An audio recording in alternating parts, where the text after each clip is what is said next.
parce que tamit lu quoi que l'on puisse dire ndogal yàlla sunu borom mi ngi ci. mais di wax ni aussi plus jamais ça. d'accord Abdoul Aziz enquête bi dafay wéy peut-être que procureur dina gindi nit ñi après ci moom fan la toll mais également xëy na jusqu'à preuve du contraire jusqu'à ce que ñuy xam lan moo ko rey ak nan lañ ko reyee loolu également il faudra peut-être que mën a jël temps. waaw loolu duma ko bañ en tout cas li ma gëm ba nangu ko mooy. justice am na ay sooxe yoo xam ne am na ci. loolu jur na xel bu teey ci ñun Sénégal yi nga xam ne moom la fi war a nekkal. loolu it bu dee dañuy wax ndax dafa am loo xam ne day metti ci xol toog dëkk di wax ci mbir éternel recommencement. dama jàpp ne war nañ ci mën a jóge ci fànn boobu. te justice ni mu tëddee yaakaaruma ne pexe am na ci fii ak Macky Sall jeexal en 2024 loolu benn la. ñaar su fekkente ne fii ak 2024 amaguñu au vrai sens du terme la solution. acteurs politiques yi ñoom la jot ñu def ce qu'on appelle prise de conscience. pourquoi 2024 loo tax échéance 2024. parce que 2024 la Macky Sall di jeex. beneen régime di ñëw. yaakaar naa li dal Diouf dal Wade dal Macky Sall régime boobu dana jomb. ñu nekk ci éternel recommencement. tous les tares lépp lu ñu doon jooy ci Ablaye Wade on voit le pire ak Macky Sall. te ñoom Macky Sall ak ñamu àndal ñoo ko daan jooy. si on vous dit que président Moustapha Niass bi nekk assemblée tey moo téye woon xeer pour naqarlu ni assemblée di doxee. si ce Moustapha Niass ferme les yeux 12 ans dama jàpp ne c'est paranoïa. Moustapha Niass c'était ci événement 23 juin. non mooy li ma la wax rek le fameux ticket présidentiel. exact mais au-delà du ticket présidentiel y a le parrainage. de la même manière nit ñi nanguwuñu woon ci ticket présidentiel yemuñu ca maître Abdoulaye retiré ko à 10 heures Niass xam ko. il avait continué à manipuler l'opinion en leur disant que fii la ñuy yendu fii la ñuy fanaan. ah bon voilà ma indiwaat ci loolu pour wax leen ne gis nga par rapport ak li fi nekk. waaw dama jàpp ne ñun acteurs politiques ñoo war a jël suñu responsabilité. tout à l'heure j'ai pas félicité Bougane. maa ngi ciy yokk un certain Fadel Barro. maa ngi ciy yokk un certain Serigne Mboup. maa ngi ciy yokk un certain Fadel Koné mouvement Access. ñii laa xam ne bëggoon nañu def élection am parrainage am caution ñu recalé leen. est-ce que bu ñu woote woon marche par force ay Idrissa Goudiaby di jóge ci seen camp waaw wala déet parce que on fait face à un état aveugle. boo xam ne nguur da koo jàll rule. boole ci Adama Faye. merci kon yaa ngi gis. kon responsabilité bi Bougane am.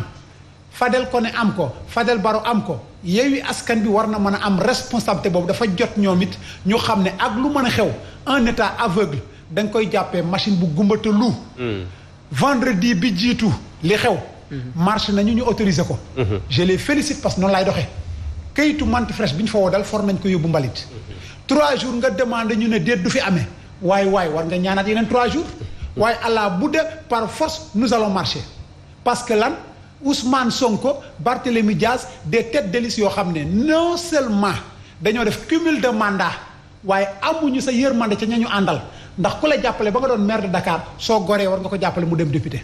waaye jàppale moom ma doon maire de Dakar jàppale ma doon député. bu ko defee comme lii état Macky Sall di def ñun ñuy gouverner ñooy saraxe yéen askan bi yéen a yelwaan kon dama jàpp ne ndogal boo gis soo niitee gis ca tànkay borom. ndogal bi Benno ak Yewwi ñoo ko moom intégralement. ñoom lañ koy imputer. nañu góorgóorlu ba leeral lan moo fi xew. d'accord peut-être beneen dossier bu xaw niroog bu Idrissa Goudiaby parce que bi itam contre expertise la laaj muy bu François Mancabou bi nga xam ne ñu ngi ko jàppe woon ci mbiru force spéciale mu mujjee ñàkk bakkanam ginnaaw ba mu amee blessure en garde à vue mujjee également ñàkk bakkanam biñ ko rawalee hôpital kooku tamit def nañu autopsie la famille également réclame une contre-autopsie procureur bu Dakar tam nangul na leen ko yëf yi fan lay mujjee on va encore attendre Serigne. waaw man je pense que même si. parce que dafa mel ni contre expertise am dafa xew. te bu demee ba contre expertise am. ça veut dire que am na lu jiitu loo xam ne xaw na tey xel. waaw mais xam nga Simon. man wax naa ni am na loo xam mun naa ko nangu. ñu def autopsie defaat contre expertise. loolu mën naa ko nangu. parce que science tamit aussi noonu lay fonctionner. dafay am doute ak incertitude. loolu mën nañ ko nangu. waaw wax naa la ko ci keroog da ngay dem ci médecin bi mun la lii moo la dal nga xëy dem ci médecin bi mun la lee moo la dal. loolu on peut concevoir mais man li ma jaaxal mooy c'est-à-dire dafa mel ni même scénario rek. buy dessiné waat par rapport ak liñ ci waxtaan bi ñu génn léegi. est-ce que mënuñu dem ba arrivé waat tey fii ñu nekkaat sur même point bi. même situation bi. moo tax sànq ma alerté. ne situation bii taxaw bu Idriss Goudiaby bi waroon na nekk le point initial bu nga xam une bonne fois pour toutes dafay régler toutes ces situations. yàlla na ko doon bokk. voilà parce que bii rek bu leeraloon. kaawu Mancabou bi du am problème. wala soit bu problème yi di ñëw du demee comme fii ñu egg. parce que peut-être bii également c'est un peu le même scénario justement. c'est le même scénario parce que dañoo def autopsie famille bi ne ñoom yëguñu. wala boog fekkee wuñu. c'est ça te dañoo bëgg nag lu leer looloo tax ñuy réclamer. En tout cas ci li ma ci xam hier. je pense l'ordre des médecins qui a été saisi devait désigner un légiste. je pense que c'est fait. wala c'est pas fait mais en tout cas ce qui est sûr c'est que contre autopsie dina am procureur nangul na ko la famille de François Mancabou. voilà c'est ça quoi c'est-à-dire interrogation bi yëpp foofu lay tourner waat est-ce que duñu egsi waat ci même scénario bi. léegi nag erreur yi nga xam ne ni que defoon nañ ko justice defoon na ko c'est-à-dire ci bi ñuy entamé première expertise bi nga wax. c'est-à-dire erreur yi ñu dem ba conduire ñu à ce niveau là ñuy wax nañ def ay troisième autopsie yooyu.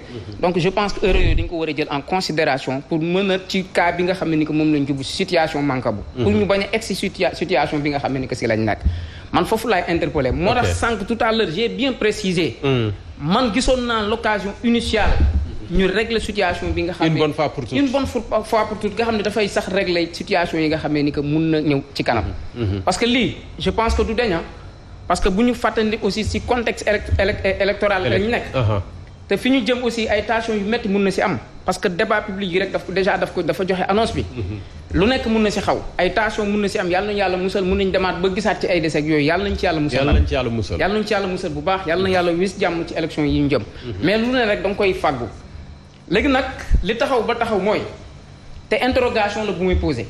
est-ce que duñu egsiwaat ci situation bi. ça c'est une interrogation on verra bien. ça c'est une interrogation. parce que bii moom déjà moom rëcc nañu ba pare. kuy wax na ko léegi bii c'est une situation boo xam man je pense que du mujj fenn. yi fi jotoon jàll rek lay melaat. du mujj fenn. parce que je pense que sax c'est un piège bu procureur. tendre la famille. ah bon parce que moom bu précipité ñu gaaw denc ko. c'est-à-dire mooy li le François Mancabou denc guñ ko. non Idrissa Goudiaby laa ko wax. du moins je pense que c'est un piège bu mu tendre la famille. parce que loolu le fait que bu ñu gaawee rek denc ko moom échappatoire la pour moom. pour le procureur. waaw on verra bien. échappatoire parce que déjà am na élément enquête yoo xamante ni fi mu toll nii mënatul leer. parce que néew bi denc nañ ko ba pare. c'est ça. gis nga foofu man je dirais plutôt xam nga par rapport ak. dafa am ñaari mbir. mooy ordre des médecins boobu nga tudd. parce que ñoom quand même dañuy prêter serment. comme justice ni ñu koy defee. bu ko nekk defee liggéeyam coow warul am. et c'est ça dans cette histoire là qui est bizarre mooy un médecin légiste moo def autopsie bu njëkk bi nga xam ne procureur moom lay def. yeneen médecin waaw yeneen médecin ñëw def bu ñu jëlee ci kaaw Goudiaby yeneen médecin ñëwaat def ñett. ñu bokkul daal di génne benn résultat bu wuute. ce qui veut dire que y a un problème donc am na nit ku nga xam ne deful liggéeyam comme il faut léegi nag loolu li ngeen di ragal man je comprends parce que damay joxe exemple Omar Blondin Diop. le livre blanc. bi nga xam papa moo ko bind papa moo def autopsie. ci kooru doom ji mais ba léegi leerul te loolu c'était en 1973 xaw dans les années 60 manifestation am na fi. plus de 30 morts et cetera donc. Sénégal malheureusement loolu yàgg na fi am léegi nag man dama naan tey bu ñu tolloo ba 2022 nga xam ni vraiment am na fu ñu war a toll ci démocratie am na fu ñu war a toll ci mbiru transparence am na ci confiance boo xam ne comme ni ko ñëpp souligner dafa war a am dañu war a rétablir la confiance entre le peuple et ses dirigeants sax lay wax parce que aussi ki ñuy dénk moom responsabilité am nekkul loo xam dañ koy yemale ak keneen léegi lu mel nii ñoom ñoo war a def effort sax pour mu leer parce que quand on parle ci kaw Mancabou vidéo bu ñu doon wax 13 minutes après def nañ autopsie et cetera donc boo jëlee di xool rek di analyser da ngay gis ne tout le temps que nit ki mu passé ko ak ce qui s'est passé loolu enquête la wàllu justice la mais autopsie bi itam dafay révéler cause bi léegi effectivement bu ñu defee beneen autopsie pour wët lu gën a leer kooku dañ koy nangu xel mën na ko nangu et famille bi aussi ci seen droit la ñu nekk parce que dès le départ ñoom dafa am version bu ñu joxe woon. bu ñu joxe très bien donc version boobu wuute ak bi nga xam ne moom la procureur joxe. donc c'est normal procédure fi mu toll nii c'est normal léegi nag li ñuy soxla kañ mooy résultat yi après bu génnee. naka lañ koy gérer et loolu dañuy delluwaat ci kaabale waaw donc vraiment dafay jot xam nga. ñu dépasser. niveau boobu di ñu indil loo xam ne quand même lu concret lay doon pour nit ñi ëllëg sax seen xel mën a dal parce que nit ñi ils sont dans le doute perpétuel képp ku nga xam ne rek da ngay seex ci loo xam ne dafa jëm ci wàllu nguur sa xel du dal et c'est ça aussi le souci oui doy na waar daal yàlla na yàlla dolli sutura. dañu gën a moytu toujours c'est les perdants mooy ñi nga xamante ne pratiquement dañuy demee seen conviction demee seen ambition demee mais après ñi ciy dee ñëpp ñi nga dégg ñu dee ci ab manifestation yëpp déggu ci doomu ministre déggu ci doomu député déggu ci doomu politicien ñan ñooy dee au moment où ñuy waxtaanee contre autopsie Idrissa Goudiaby les 14 morts du mois de mars nangam ak nangam ñu ngi waxtaanee François Mancabou ñu ngi waxtaanee Mamadou Seck mi ñu waxoon naan xaw ma rëccoon na ba jàppaat nan ko dégg bu leen kenn koo xam ne baayam wala waajuram mu ngi toog conseil des ministres wala waajuram mu ngi woo di campagne pour ñu jox ko réew mi. loolu mu mën a tekki. li muy tekki mooy.